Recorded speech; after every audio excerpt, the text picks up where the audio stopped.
As an eBay seller living in the UK, I struggled to find a shipping label printer that would support a large size enough for the Royal Mail postal labels. All of the YouTube videos I looked through showed sellers outside of the UK demonstrating their label printers.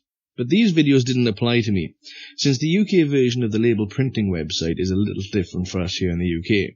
I was also worried that some postal label printers would only print from their own software, meaning that I'd have to import each label I wanted to print into their software first, slowing down my workflow by adding another step to the process. After some extensive research, I chose the Dymo 4XL. The link to this printer can be found in the description below.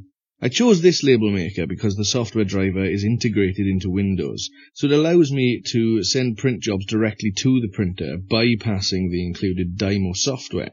Also, this is the cheapest label maker I could find that supported labels wide enough to print the Royal Mail shipping labels.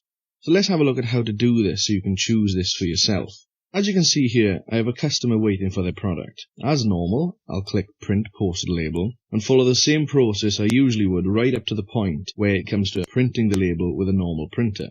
The only thing I need to do is select the Dymo from the printer list and select the large shipping labels that were included in the box. If you've already got the Dymo Label Writer 4XL, you can buy the labels from the link in the description below. Once we're happy with the results, we can just click Print as we usually would. And that's it.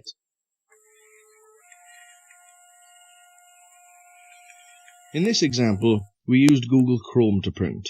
Your browser should retain the last used settings for next time. Now we're going to change a few settings that will improve the print quality of your labels. Since it's a thermal printer and completes its print job in just a few seconds, these improvements doesn't slow down the printer and it doesn't use any additional consumables. Let's go to Windows Control Panel to find these settings.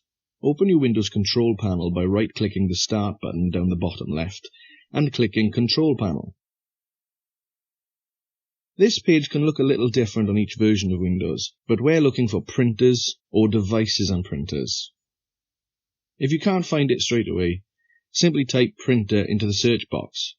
From here, we can view all of the devices and printers attached to the computer.